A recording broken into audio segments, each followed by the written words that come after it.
তৃণমূল কংগ্রেসের পশ্চিমবঙ্গ বিধানসভার অষ্টাদশ পশ্চিমবঙ্গ বিধানসভার তৃণমূল কংগ্রেসের যে পরিষদীয় দল, সেই পরিষদীয় দলে কোনো নেতা নেই। পরিষদীয় দল একটা টিম। কারণ আমরা এই মনোভাবের বিরুদ্ধেই লড়াই করেছি সবাই মিলে, যে কেউ নেতা কেউ ভৃত্য, এটা নয়। এটা গোটাটা একটা টিম। ঘটনাচক্রে তার একটা জব ডিস্ট্রিবিউশন হতে পারে। কারুর নাম বিরোধী দলনেতা, কেউ মুখ্য সচেতক, কেউ উপদলনেতা, কিন্তু এটা গোটাটা একটা 58 জনের টিম আপাতত। আজকে পর্যন্ত এটা 58 জন তৃণমূল কংগ্রেসের প্রতীকে নির্বাচিত 58 জন বিধায়ক, সেই 58 জন বিধায়কের এটা টিম এই বিধানসভার অষ্টাদশ পশ্চিমবঙ্গ বিধানসভার প্রিন্সিপাল অপোজিশন। আমি বলছি আপাতত এই জন্যে, কেননা আমি আরও দুজন আছেন যারা এই মুহূর্তে এখানে নেই, রাজ্যের বাইরে আছেন, তারা তাদের যে বক্তব্য সেটা জানিয়ে দেবেন। 60 হবে, সেই দুজনের সম্মতি যেহেতু আছে তাই আমি 60 বললাম, তবে সেটাও আপাতত। আমি এখানে আমাদের বর্ষিয়ান নেতা, আমাদের সবার অভিভাবক, বহুবারের বিধায়ক শ্রদ্ধেয় শ্রী সমর মুখার্জি এখানে উপস্থিত রয়েছেন, আমাদের সঙ্গে কানাইয়ালাল আগরওয়াল রয়েছেন, আমাদের সঙ্গে রাজ্যের প্রাক্তন মন্ত্রী শ্রী গোলাম রব্বানি রয়েছেন, আমাদের নিয়ামতদা রয়েছেন, নিয়ামত শেখ, আমাদের ইমানি বিশ্বাস রয়েছেন। আমাদের পরিষদীয় দল এই জব ডিস্ট্রিবিউশন যে করেছে, চিফ হুইপ হিসাবে আমরা চিঠিও দিয়েছি। রঘুনাথগঞ্জের জনপ্রিয় বিধায়ক আকরুজ্জামান, তিনি চিফ হুইপের দায়িত্ব পালন করবেন, এবং ডেপুটি লিডার হিসেবে 4 জনকে আমরা ঠিক করেছি, তারা ডেপুটি লিডারের ভূমিকা পালন করবেন। রাজ্যের প্রাক্তন মন্ত্রী, বহুবারের বিধায়ক, বর্ষিয়ান রাজনীতিবিদ শ্রী জাভেদ আহমেদ খান, রাজ্যের প্রাক্তন মন্ত্রী শ্রীমতী সাবিনা ইয়াসমিন, রাজ্যের প্রাক্তন মন্ত্রী শ্রীমতী শিউলি সাহা এবং সন্দীপন সাহা, এরা 4 জন ডেপুটি লিডারের হিসেবে ভূমিকা পালন করবেন। আমরা 58 জন বিধায়ক শুরুতেই বলেছি আপাতত তাদের সই করা সমর্থন, সেই সমর্থনের চিঠি রাজ্য বিধানসভার মাননীয় অধ্যক্ষকে আজকে দিয়েছিলাম। প্রায় সিংহভাগ বিধায়কই সশরীরে উপস্থিত ছিলেন। শারীরিকভাবে খুব অসুস্থ, যেমন হামিদুল রহমান, আপনারা দেখিয়েছেন সংবাদ মাধ্যমে। হামিদুল্লাহ মিটিং আমাদের হওয়ার পর চলে যান, রথিনদাও মিটিং হওয়ার পর চলে যান। আজকে নবান্ন সভাঘরে সেখানে একটা মিটিং ছিল, মাননীয় মুখ্যমন্ত্রী তিনি এই প্রশাসনিক মিটিং, আমরা আপনাদের মাধ্যমে মাননীয় মুখ্যমন্ত্রীকে এই জন্য ধন্যবাদ জানাই যে তিনি সমস্ত বিরোধীদের ডেকেছিলেন, এবং এই যে 58 জন বিধায়ক আপাতত, যেমন হাওড়া গ্রামীণ জেলায় তৃণমূল কংগ্রেসের প্রতীকে নির্বাচিত হওয়া 9 জন বিধায়কের মধ্যে 8 জন এই মিটিংয়ে উপস্থিত ছিলেন। আমাদের দক্ষিণ 24 পরগনা জেলায় তৃণমূল কংগ্রেসের প্রতীকে নির্বাচিত হওয়া বিধায়কদের মধ্যে 15 জন এই মিটিংয়ে উপস্থিত ছিলেন। আমাদের কলকাতায় সন্দীপন, আমাদের এই 58 জনের মধ্যে সন্দীপন উপস্থিত ছিল। আমরা 15 আর 8 23, 23 আর 1 24, এই 3টে জেলা, কলকাতা, হাওড়া এবং উত্তর 24 পরগনার আমাদের 58 জন যারা আছেন, তার মধ্যে 24 জন আজকে আমরা মিটিংয়ে উপস্থিত ছিলাম। আমাদের বিরোধী বিধায়করা তারা নির্দিষ্টভাবে বক্তব্য রাখবার সুযোগ পেয়েছেন। আমরা এই ধরনের মিটিংকে সাধুবাদ জানাই। রাজ্যের এই অষ্টাদশ বিধানসভার দায়িত্বশীল বিরোধী হিসেবে আমরা যারা এখানে তৃণমূল কংগ্রেসের প্রতিনিধিত্ব করছি, আমরা দায়িত্বশীল বিরোধীর ভূমিকা পালন করব, সদর্থক এবং গঠনমূলক বিরোধীর ভূমিকা পালন করব। সরকার যেটা ভুল করবে, সরকার যেটা ঠিক করবে না, সরকারের চোখে চোখ রেখে সেটা হাউসের ভেতর যে অ্যাম্ফি থিয়েটার, সেই অ্যাম্ফি থিয়েটারে যেমন লড়াই হবে, হাউসের বাইরে বিধানসভার অভ্যন্তরে সেই লড়াই হবে, রাস্তাতে সেই লড়াই হবে। আবার সরকার যদি কোনো সদর্থক ভূমিকা পালন করেন, আমরা সেই সদর্থক ভূমিকার প্রশংসা করতেও পিছপা হব না। কারণ অপোজিশন ফর অপোজিশন সেক, এটা কখনো গণতন্ত্রের রীতি হতে পারে না। আমরা চাই, আমরা আলোচনা করেছি, আমরা নিজেদের মধ্যে আলোচনা করছিলাম যে এই বাংলার যে বিধানসভা, সেই বিধানসভায় আমরা যেমন আজকে ওখানে মিটিংয়ে ছিলাম, আমরা সরকারের যে কথা আমি শুরুতে বললাম, যে সরকারের যে বিভিন্ন নীতি, আমরা মনে করি যে নীতিগুলো ঠিক নয়, তার আমরা হাউসের ভেতর হাউসের বাইরে তার যেমন বিরোধিতা করব, আবার যদি কিছু পজিটিভ হয় শুধু বিরোধিতা করার জন্য বলবো না যে এটা পজিটিভ নয়। এবং বিশেষ করে আমরা এই যে একটা গোটা টিম, সেই গোটা টিম আমরা ফাংশন করবার সিদ্ধান্ত গ্রহণ করেছি এবং আমাদের বিধানসভার অধিবেশন যেহেতু 18 তারিখ থেকে হবে, এ মাসের 18 তারিখ থেকে, আমরা তার আগে আমাদের আরও মিটিং হবে, আমরা সেটা আলাপ আলোচনা করব।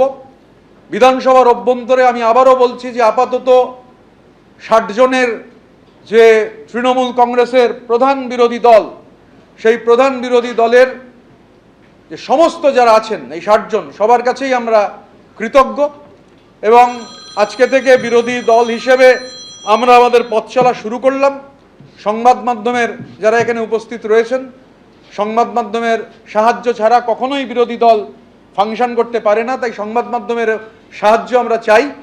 আমরা সবাই মিলে একটা টিম হিসেবে কাজ করে গঠনমূলক সদর্থক বিরোধীর ভূমিকা পালন করতে পারবো, এই বিশ্বাস আমাদের রয়েছে।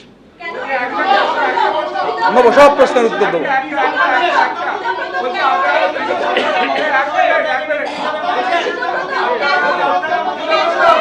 আমি এরকম ভাবে তো বলতে পারবো না, ওয়ান বাই ওয়ান বলো।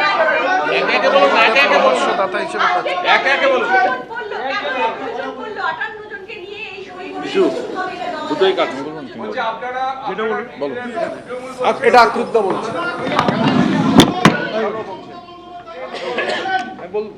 আমরা এখানে যারা আছি সকলেই তৃণমূলের বিধায়ক। আমাদের নেত্রী মমতা ব্যানার্জি, আমরা মমতা যে নেত্রীবাণী শ্রদ্ধা করি, এই নিয়ে আমাদের কোনো ডাউট নেই। আজকে আমাদের এই জায়গায় আসতে হলো কেন? আমাদের নেত্রী আমাদের 2 বার ডেকেছে, আমরা সমস্ত বিধায়ক সেখানে গেছি, কিন্তু সঠিকভাবে আমাদের পরিষদ দল নেতা সেখান থেকে তারা যে প্রসেসে করতে হয় সেখানে ব্যর্থ হয়েছে। তৃণমূল কংগ্রেস আজকে বাজারে হাস্যের কৌতুক হয়ে দাঁড়িয়েছে যে তৃণমূল একটা বৃহত্তম রাজনৈতিক দল, যে দল পরিষদীয় রীতিনীতি জানে না, কিভাবে তাদের দলনেতা অর্থাৎ পরিষদ দলনেতা করতে হয় সেখানে ব্যর্থ হয়েছে। তখন আমরা তৃণমূলের বিধায়কেরা এগিয়ে এসে তৃণমূলের মুখ রক্ষা করার জন্য আমরা বিধানসভা পরিষদীয় দলের সমস্ত রীতিনীতিকে মান্যতা দিয়ে আমাদের পরিষদ দলনেতা সহ যে দপ্তরগুলো সরকারে বন্টন করা হয়, আমরা এখানে স্পিকার সহ বিধানসভার সচিবালয়কে জমা দিয়েছি। ওনারা সেটা পরীক্ষা নিরীক্ষা করে মান্যতা দিয়ে আমাদের স্বীকৃতি দিয়েছেন। আমরা আমাদের নেত্রী মমতা ব্যানার্জির কাছে আমাদের আবেদন, আমাদের এই পরিষদ দলকে উনি স্বীকৃতি দিয়ে আমাদের অ্যাডভাইস হিসাবে উনি আমাদের পরিচালনা করুন, ওনাকে আমরা নেত্রী হিসাবে মান্যতা দেবো। এটা আপনাদের মাধ্যমে পরিষ্কার বাংলার মানুষের কাছে জানিয়ে দিতে চাই। আমাদের নেতা মমতা ব্যানার্জি, আমরা মাননীয়া মমতা বন্দ্যোপাধ্যায়কে আমাদের প্রধান পরামর্শদাতা হিসেবে থাকবার জন্য অনুরোধ জানাচ্ছি। আমি আবার বলছি, আমি মাননীয়া মমতা বন্দ্যোপাধ্যায়কে আমাদের এই পরিষদীয় দলের প্রধান পরামর্শদাতা হিসেবে থাকবার অনুরোধ জানাচ্ছি। তিনি থাকুন আমাদের পরামর্শদাতা হিসেবে। আমরা নিশ্চিতভাবে তার পরামর্শ পেলে আমরা গঠনমূলক এবং সদর্থক বিরোধীর ভূমিকা ভালোভাবে পালন করতে পারবো, এ নিয়ে কোনো সংশয় নেই। তিনি থাকুন আমাদের পরামর্শদাতা হিসেবে, আমরা তার কাছে অনুরোধ জানাই। এবং আমরা যে কথা শুরুতেই বলেছি যে আমরা এই বিধানসভার অভ্যন্তরে সদর্থক এবং গঠনমূলক বিরোধীর ভূমিকা পালন করব। বিজেপির সঙ্গে চোখে চোখ রেখে আমরা কোনো অবস্থায় কোনো বিলে যখন ভোট হবে, আমাদের যদি মনে হয় আমরা বিলের বিরুদ্ধে ভোট দেবো তো বিলের বিরুদ্ধে ভোট দেবো, ওয়াকআউট করে অন্য কাউকে সুযোগ সুবিধা করে দেবো না। বিজেপি বিরোধিতার প্রশ্নে আমি আবারও বলছি যে হয় বিলকে সমর্থন দেবো বা বিলকে বিরোধিতা করব, কিন্তু এই অবস্থান হবে না যে ওয়াকআউট করে গিয়ে অ্যাবসলিউট নাম্বার কমিয়ে দেবো। এটা এই রাজনীতি আমরা করব না। স্বাভাবিকভাবে সদর্থক এবং গঠনমূলক বিরোধীর ভূমিকা আমরা পালন করতে চাই। এবং অনেকে জিজ্ঞাসা করছিলেন যে অভিষেক বন্দ্যোপাধ্যায়ের কি একটা চিঠির কথা। এই অষ্টাদশ পশ্চিমবঙ্গ বিধানসভার সঙ্গে অভিষেক বন্দ্যোপাধ্যায়ের কোনো সম্পর্ক নেই। অভিষেক বন্দ্যোপাধ্যায়ের সঙ্গে অষ্টাদশ পশ্চিমবঙ্গ বিধানসভার দূর দূরান্তের কোনো সম্পর্ক নেই। আমরা তৃণমূল কংগ্রেসের প্রতীকে 80 জন বিধায়ক তারা নির্বাচিত হয়েছেন তার মধ্যে 60 জন বিধায়ক আপাতত মনে করেছেন রীতিনীতি মেনে যে এটাই হচ্ছে এই অষ্টাদশ বিধানসভার ভেতরে প্রিন্সিপাল অপোজিশন, এবং আমরা তৃণমূল কংগ্রেসকে রিপ্রেজেন্ট করছি। আমরা তৃণমূল কংগ্রেসের প্রতিনিধি হিসেবে এখানে রয়েছি, এবং আমাদের চিফ হুইপ রাজ্যের প্রাক্তন মন্ত্রী একাধিকবারের বিধায়ক শ্রী আকরুজ্জামান যে কথাটা বললেন সেটাই হচ্ছে মূল কথা। আমরা অনুরোধ করব যে মাননীয়া মমতা বন্দ্যোপাধ্যায়কে আমাদের পরামর্শদাতা হিসেবে থেকে আমাদের গাইড করবার জন্য, তার গাইডেন্স নিয়ে আমরা আমাদের বিধানসভা এলাকার মানুষের মতামতকে নিয়ে কিভাবে উন্নয়ন করা যায়, কারণ মানুষ হচ্ছেন সবথেকে বড় প্রায়োরিটি।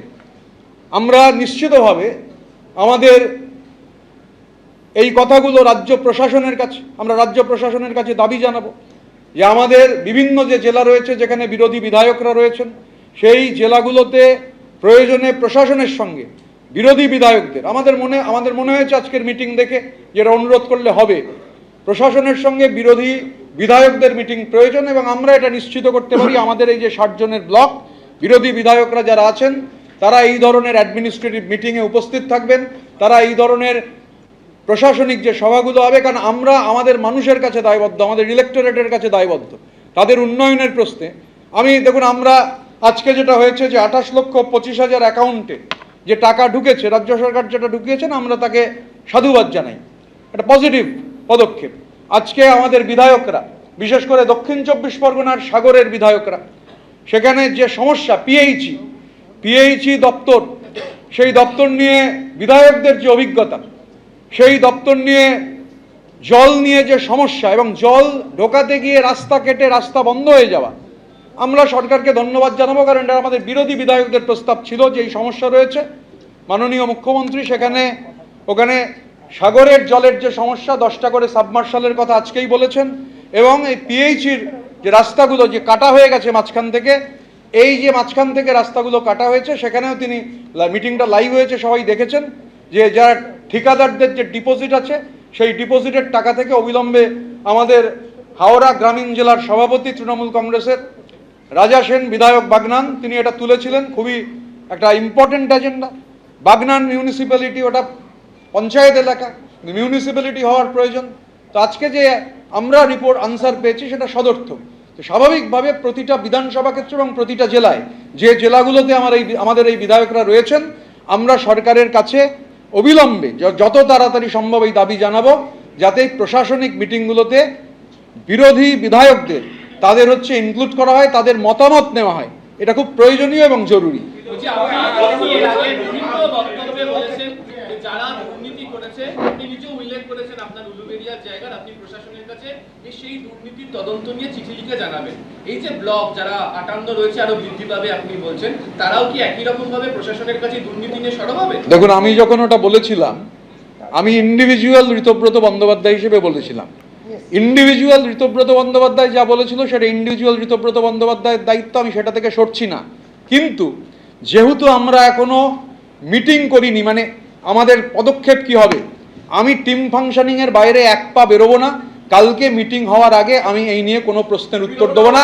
ইন্ডিভিজুয়াল ঋতব্রত বন্দ্যোপাধ্যায়ের মতামত এটা গুরুত্বপূর্ণ নয়, গুরুত্বপূর্ণ হচ্ছে কালেকটিভের মতামত।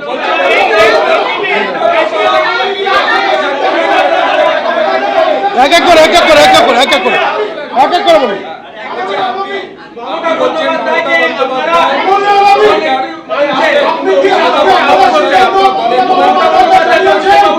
মমতা বন্দ্যোপাধ্যায়কে আপনাদের প্রধান পরামর্শদাতা হিসেবে আপনারা থাকতে পরামর্শ দিচ্ছেন, এবং পাশাপাশি বলছেন তৃণমূলই আছেন, তাহলে এই নতুন করে পরিষদীয় দলটা তৈরি করতে হলো কেন? আর আগামী দিনে তৃণমূল বা কালীঘাট কোনো মিটিং ডাকলে আপনারা কি যাবেন? দেখুন, আমাদের চিফ হুইপ শ্রী আকরুজ্জামান, আচ্ছা কি করে আমি একটা প্রশ্নের উত্তর দিতে গিয়ে কি করে আরেকটা প্রশ্ন নেব, আমি আবার উত্তর দেবো আলাদা করে। আমাদের মাননীয় চিফ হুইপ শ্রী আকরুজ্জামান এই প্রশ্নের উত্তর দিয়ে দিয়েছেন। আমরা একদম ক্লিয়ার করেছি, আমরা মমতা বন্দ্যোপাধ্যায় অনুরোধ করব আমাদের পরামর্শদাতা হিসেবে থাকার জন্য। আর সংসদীয় যে রীতিনীতি রয়েছে আমরা ইন টোটো তাই ফলো করে আমাদের ক্লেম আজকে করেছিলাম। ক্লেম চেক করবার পর আমাদের ক্লেম গৃহীত হয়েছে। স্বাভাবিকভাবে যে সংসদীয় রীতিনীতির বাইরে আমরা কিচ্ছু করিনি। এবং আবার যেটা বলছি যে দেখুন, বাংলার মাটিতে মানুষ একটা রায় দিয়েছেন, ম্যান্ডেট দিয়েছেন। এবার সেই ম্যান্ডেট হচ্ছে আমাদের বিরোধী আসনে বসার ম্যান্ডেট। তো আমরা যারা এখানে জিতে এসেছি সবাই তো লড়াই করে ভোটে জিতে এসেছি, কঠিন লড়াই হয়েছে। এখানে নেই উদয়নারায়ণপুরের আমাদের এমএলএ সমীর পাঁজা সমস্ত সংবাদ মাধ্যম জানে কিভাবে তাকে কাউন্টিং সেন্টারের বাইরে মারা হয়েছিল। স্বাভাবিকভাবে সে লড়াই থেমে থাকবে না, কারণ আমি চোখে দেখতে পাচ্ছি, কিছু করতে পারছি না। আমারও কাউন্টিং ওখানে চলছিল, আমার কাউন্টিং হয়ে গেছিল, কিন্তু সমীর পাঁজাকে ফেলে মারা হচ্ছে, আমি কিছু করতে পারছিলাম না, কেউই কিছু করতে পারছিলাম না, বেরোতেই পারিনি, নড়তেই দিচ্ছিল না কর্ডন করে। স্বাভাবিকভাবে প্রতিটা জায়গার আলাদা আলাদা বৈশিষ্ট্য রয়েছে। আমাদের এই যে 60টা বিধানসভা কনস্টিটিউয়েন্সি, এই বিধানসভা কনস্টিটিউয়েন্সিগুলো আলাদা আলাদা বৈশিষ্ট্য রয়েছে, যার ফলে আমরা আলাপ আলোচনা করবো এবং আলাপ আলোচনা করে সিদ্ধান্ত গ্রহণ করবো। এই যে বললাম যে আমি যেহেতু বস নই, আমি বসিংয়ে বিশ্বাস করি না, বসিংয়ের বিরুদ্ধে আমার তীব্র আপত্তি রয়েছে, স্বাভাবিকভাবে আমি একা কিছু, আমরা যা হবে কালেকটিভলি সিদ্ধান্ত করব। প্রয়োজনে প্রতি 15 দিনে একবার বসবো, 15 দিনে বসে আগামী 15 দিন কি করব তা ঠিক করব। তারপর 15 দিন হয়ে গেলে গত 15 দিনে কি করেছি তার রিভিউ করে আগামী 15 দিনের কাজ করব, স্টেপ বাই স্টেপ। বাংলাটা করে নিয়ে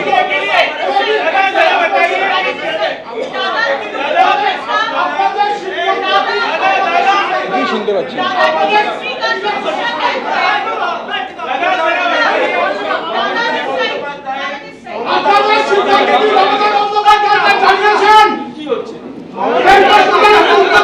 তোমার প্রশ্ন নিয়ে উত্তর দেবো। মমতা বন্দ্যোপাধ্যায়কে পরামর্শদাতা হিসেবে মানছেন, অভিষেক বাবুকে সংস্পর্শে পুরো এগিয়ে যাচ্ছে, মমতা বন্দ্যোপাধ্যায় অভিষেক বাবুর পরামর্শ চলে। আচ্ছা, আমি তো আমার যা উত্তর দেওয়ার দিয়ে দিয়েছি। আমরা অনুরোধ করব মাননীয়া মমতা বন্দ্যোপাধ্যায়কে আমাদের পরামর্শদাতার ভূমিকায় থাকার জন্য, লাউড অ্যান্ড ক্লিয়ার, পরিষ্কার বাংলায় বলেছি। সুতরাং এর যেরকম মানে যে কেউ করে নিতে পারে।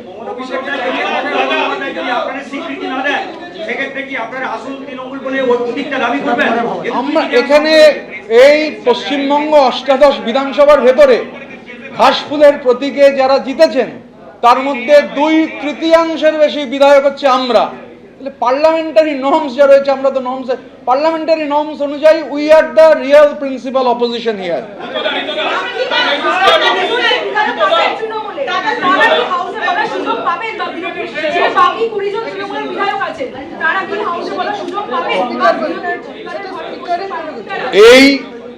এই আমি 60 জন, আমি গতকাল বলেছিলাম আমি ঋতব্রত বন্দ্যোপাধ্যায় আর সন্দীপন সাহা ছাড়া কারুর দায় দায়িত্ব নিতে অপারগ। কিন্তু এখন আমরা সবাই 60 জন, আমাদের 60 জনের দায় দায়িত্ব নিতে প্রস্তুত, যে কারণে আমরা এখানে হাউসে স্বাভাবিকভাবে এই 60 জনই হচ্ছে প্রিন্সিপাল অপোজিশন। তো বাকি 20 জনের কোনো দায়িত্ব আমরা এই মুহূর্তে নিতে পারবো না।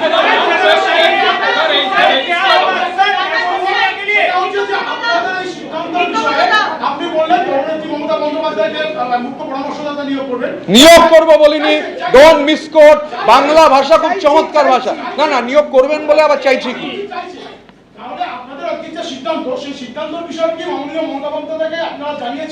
অবশ্যই চিঠি লিখে জানাবো, এই তো সিদ্ধান্ত গ্রহণ করলাম। সিদ্ধান্ত গ্রহণ করেছি একত্রিতভাবে, কালেকটিভলি। এই সিদ্ধান্ত কোনো কর্পোরেট অফিসে হয়নি, এই সিদ্ধান্ত কোনো পরামর্শদাতা সংস্থা দেয়নি, এই সিদ্ধান্ত এরকম নয়, আমি নাম করব না। এখানে আমাদের এই সিদ্ধান্ত কোনো চাপিয়ে দেওয়ার সিদ্ধান্ত না, এটা কালেকটিভ। আমরা কালেকটিভ হিসাবেই ফাংশন করব, অটোমেটিক্যালি এটা কালেকটিভের সিদ্ধান্ত। যে কারণে একটা প্রশ্ন উঠেছিল, প্রশ্নটা আমার কাছে খুবই চমৎকার প্রশ্ন ছিল, আমি উত্তর দিলাম না। আমি বাইরে বেরিয়ে ইন্ডিভিজুয়াল উত্তর দিতে পারি, আমি এখানে কালেকটিভে বসে আলোচনা ছাড়া তার উত্তর দেবো না। আমাদের গোটা লড়াইটাই কালেকটিভের লড়াই, ইন্ডিভিজুয়ালিজমের বিরুদ্ধে কালেকটিভের লড়াই। এবং এই বিধানসভা, বিধানচন্দ্র রায় এই বিধানসভার মুখ্যমন্ত্রী ছিলেন, জ্যোতি বসু এই বিধানসভার মুখ্যমন্ত্রী ছিলেন, বুদ্ধদেব ভট্টাচার্য এই বিধানসভার মুখ্যমন্ত্রী ছিলেন। এই বিধানসভার একটা অন্যরকম গরিমা রয়েছে, বিধানসভার সেই গৃহীত গরিমা, সেই গরিমা আরো শক্তিশালী হবে এটা আমরা বিশ্বাস করি।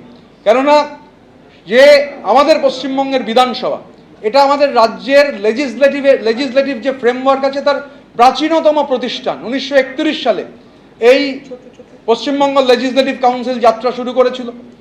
1929-এ বাড়িটার ভিত্তিপ্রস্তর স্থাপন হয়েছিল। এটা গোটা বাংলার লেজিসলেটিভ কাউন্সিল ছিল। স্বাধীনতার পর আমাদের বিধানসভা, আমাদের যেটা কাজ, বিরোধীদের যেটা কাজ, এবং house belongs to the opposition. তো যেহেতু house belongs to the opposition, আমরা নিশ্চিত যে আমরা এবং আমাদেরও এই যে ধরুন এই অভিযোগ আছে, আমাদের বহু বিধায়কের আছে যে বিধায়করা, আমি এরকম বিধায়ককে চিনি 15 বছরে তিনি কেঁদে ফেলেছেন কথা বলতে গিয়ে, যে একবারও বলার সুযোগ পাননি। তা আমরা যখন বলবো হাউসের ভেতর, তখনও সেটা আটমোস্ট ডেমোক্রেটিক ম্যানারে ঠিক হবে। স্টিম রোলার চালিয়ে কেউ ঠিক করে দেবেন না যে কেউ হচ্ছে কে বলবেন, মানে কেউ এখানে আলোচনা হবে, মতামতের পার্থক্য থাকতে পারে। আমাদের এই 60 জনের মধ্যে মতান্তরটা কাম্য, কিন্তু মনান্তর আমাদের হবে না। মতান্তর 100 বার হবে এবং মতান্তরকে আমরা ওয়েলকাম করি। স্বাভাবিকভাবে যা সিদ্ধান্ত নেব এবং ভেতরে কে বক্তৃতা করবেন, কোন বিষয়ে কে বলবেন, কত মিনিট বলবেন, সেটাটাও গোটাটা আলোচনা করে কালেকটিভের মধ্যে দিয়ে ঠিক হবে।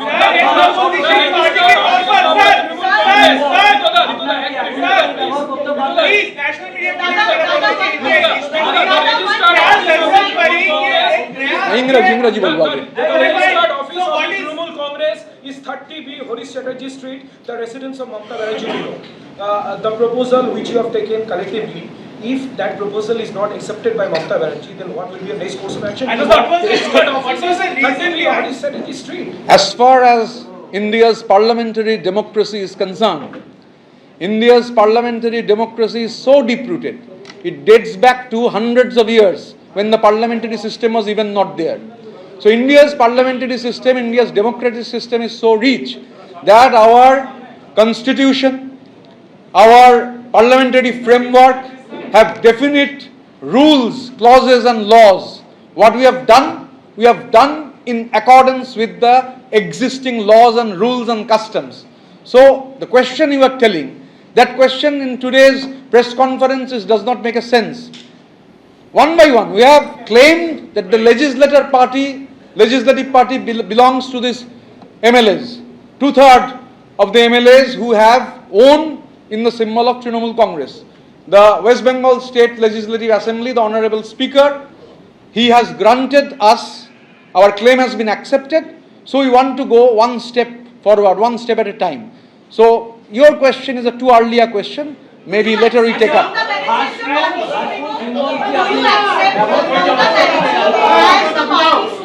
I have already categorically stated that we will write to Honorable Mamata Banerjee. We will approach her to be the chief advisor of the Trinamool Congress Legislative Party in this 18th West Bengal Legislative Assembly.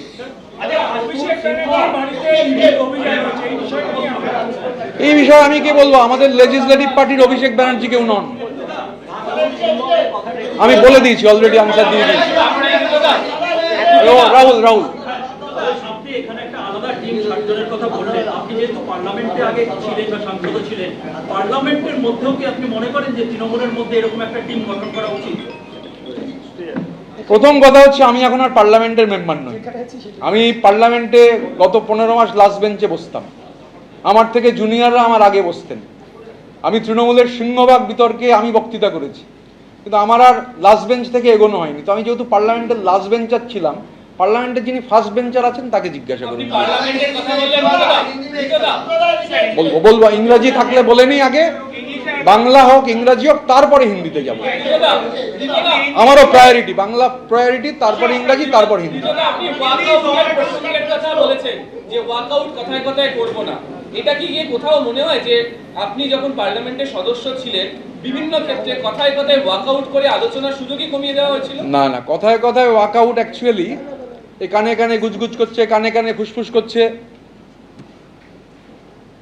করতে করতে হঠাৎ করে শুনছি যে বিষয়ে নির্দিষ্ট অবস্থান, clear অবস্থান, সেই বিষয়ে বলছে ওয়াকআউট করতে হবে। আমি তো প্রতিবাদ করেছি সেখানে, যে ওয়াকআউট করা মানে হচ্ছে অ্যাবসলিউট নাম্বার কমিয়ে দেওয়া। ওয়াকআউট করা মানে তাহলে বিজেপির সুবিধা হয়ে যাবে। আমি ক্লিয়ারলি বলেছি, এর মধ্যে তো কোনো রাগডাক গুড়গুড় নেই যে এটা অবস্থান নেওয়া যাবে না। আমরা বিজেপির সুবিধে হয় এমন 1 ইঞ্চি কোনো অবস্থান নেব না।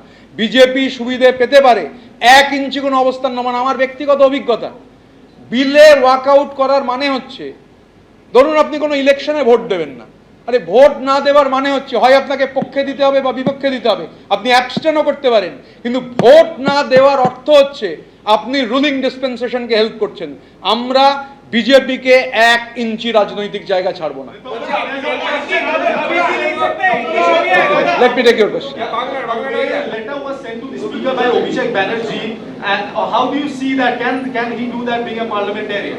See, first of all, you know there has been a interrogation going on. Even tomorrow, myself and Shandiman Shah will be examined by the CID.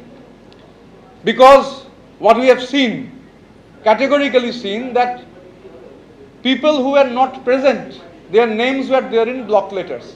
So an investigation is going on. I won't go into that. I won't comment into that because tomorrow I will also be examined. But the point is, as far as this 18th West Bengal Legislative Assembly is concerned, Abhishek Banerjee has no relation with this Legislative Assembly. And as a member of the Parliament, he has sent a letter earlier with forged documents. So it is the prerogative of the Honorable Speaker. Honorable Speaker of the House has prerogative. What he will do, I don't know. But if the House feels, Chair is the supreme custodian of the House. In Lok Sabha, it is the Speaker. In Rajya Sabha, it is the Chairman. As far as the Assembly is concerned, it is the Speaker.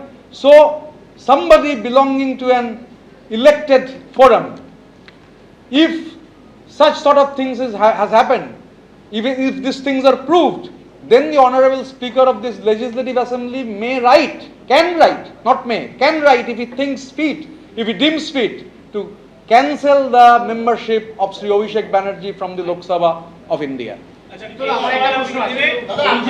তো হলো তো অন্য লোক ওয়ালকে বলেছি, একজনকে বলেছি, সবাই বাকিদেরটা নিয়ে নিই, তারপর একটা নিয়ম থাকতে হবে কোনো। হ্যাঁ আবার বলছি वही है कि क्या जरूरत आन पड़ी जो पिछले कुछ दिनों में जो देखा गया कि आप कह रहे हैं कि ओरिजिनल या रियल तृणमूल यही है, ये परिस्थिति এক মিনিট উনি যাচ্ছে, তার আগে আমি একটা পয়েন্ট বলে দিই একটু প্রেসের সামনে। আজকে আমরা অষ্টদশ বিধানসভার আমাদের স্পিকার আমাদের পরিষদের বিরোধী ভূমিকার স্বীকৃতি দিলেন। আজকে আমাদের বিরোধী দল নেতা সহ আমরা তৃণমূল কংগ্রেসের পরিষদ দলের নেতারা আপনাদের সঙ্গে প্রেস মিটে উপস্থিত হয়েছি। আমরা প্রথম রাজ্যের মুখ্যমন্ত্রীকে আমরা অনুরোধ করব, নির্বাচন পরবর্তী পরিস্থিতিতে বাংলার বুকে যে সন্ত্রাস এখনও চালু আছে, বাংলায় বিভিন্ন জায়গায় তৃণমূল কংগ্রেস করার অপরাধে তাদের বাড়িঘর লুট করা হচ্ছে, তাদেরকে মিথ্যা মামলায় তাদেরকে ফাঁসানো হচ্ছে এবং তাদেরকে মাজায় দড়ি বেঁধে তাদেরকে এইভাবে জনসমক্ষে তাদেরকে যেভাবে অপমান করা হচ্ছে, অবিলম্বে বন্ধ করতে হবে। আর এটা যদি বন্ধ না হয়, 18 তারিখ থেকে যখন হাউস বসবে, যেটা আমাদের দলনেতা বললেন যে সেই দিনে হাউস প্রথম দিন থেকেই আমরা বুঝিয়ে দেব যে বাংলার এই অত্যাচার বন্ধ না করলে আমরা তৃণমূল পরিষদ দল আমরা 1 ইঞ্চি ছেড়ে কথা বলবো না। আপনাদের মাধ্যমে আজকে আমরা প্রথম বাংলার মুখ্যমন্ত্রীকে পরিষদ দলের পক্ষ থেকে অনুরোধ করব, অবিলম্বে বাংলার বুকে যে সমস্ত তৃণমূল পরিবারের প্রতি অন্যায় হচ্ছে, অত্যাচার হচ্ছে, মিথ্যা মামলা দেওয়া হচ্ছে, অবিলম্বে বন্ধ করা হোক। এবং এই যে প্রথম 18 তারিখ বিধানসভা বসবে, এই বিধানসভায় যাতে আমাদের এর জন্য অয়েলে নেমে বা ওয়াকআউট করে তীব্র বিরোধিতা যেতে না হয়, এই অনুরোধটা আপনার মাধ্যমে বাংলার মুখ্যমন্ত্রীর কাছে রাখলাম। तो मेरा हिंदी वाला सवाल रह गया था बोलिए, कि आपका- क्या जरूरत आन पड़ी कि इस होएगा जी, तरीके से जब शोभनदेव चट्टोपाध्याय को एक बार विरोधी दल घोषित कर दिया गया था, फिर आप ये प्रतिनिधि दल का बैठक बुलाए और उसके बाद ये घोषणा किया गया, और इसमें ममता बनर्जी और अभिषेक बनर्जी की क्या भूमिका रहेगी जो विरोधी दल हो रहा है? अभिषेक बनर्जी का कोई भूमिका ही नहीं रहेगी, उनका साथ ये हमारा लेजिस्लेटिव पार्टी का कोई संबंध ही नहीं है, उनके साथ आवाम का भी कोई संबंध नहीं है, दूर दूर तक बंगाल का आवाम का कोई संबंध नहीं है। अगर संबंध होता तो 26 दिन छुपे नहीं रहते थे, निकल कर आते थे। जैसे चोरों को पीटा जाता है ऐसा पीटा गया। फिर बोल रहे थे वहाँ पिकनिक खाने के बाद ये बोला गया कि आवाम है, तो जहाँ तक सिक्योरिटी का सवाल है आवाम सिक्योरिटी का इंतज़ाम करेगा।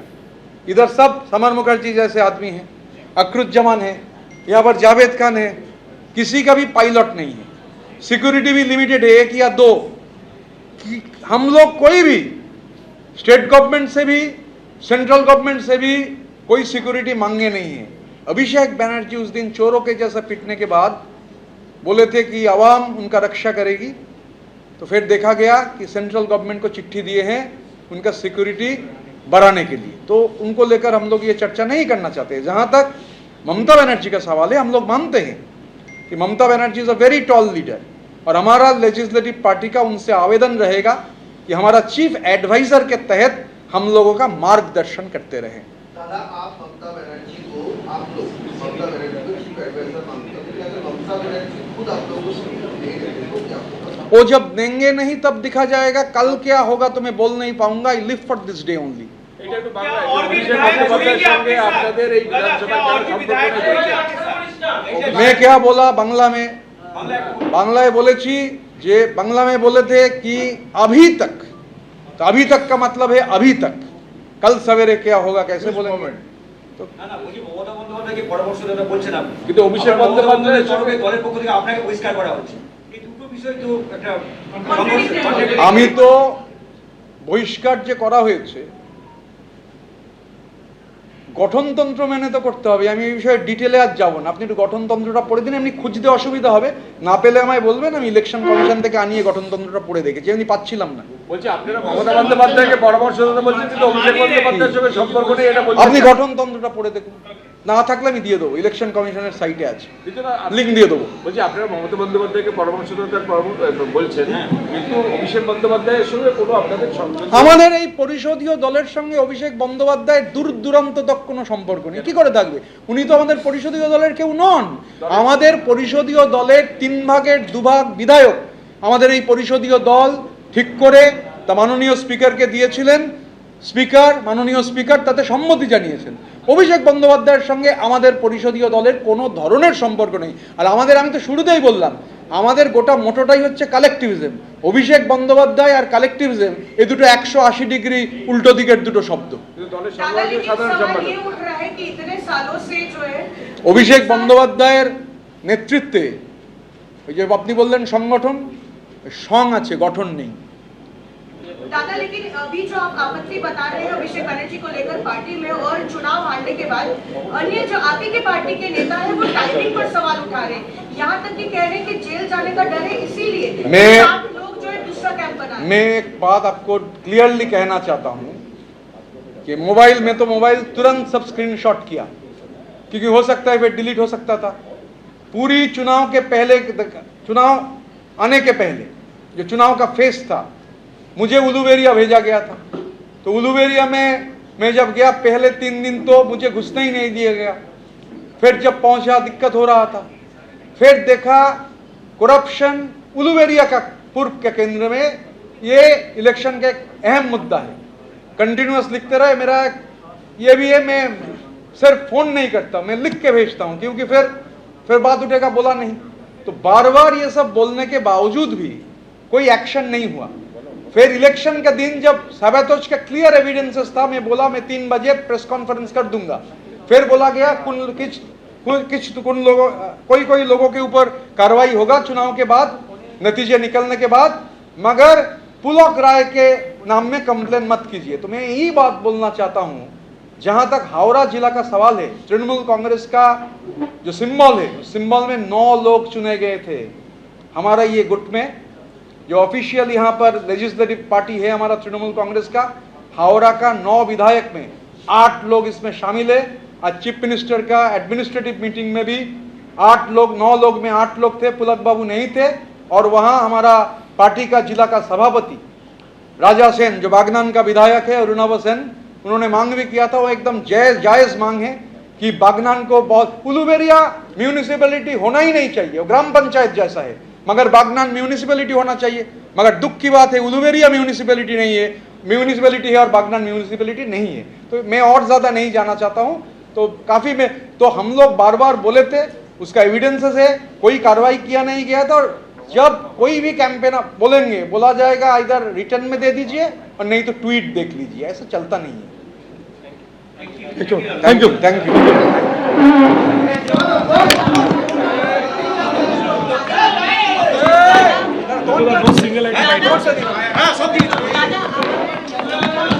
এবিপি আনন্দ, এগিয়ে থাকে, এগিয়ে রাখে।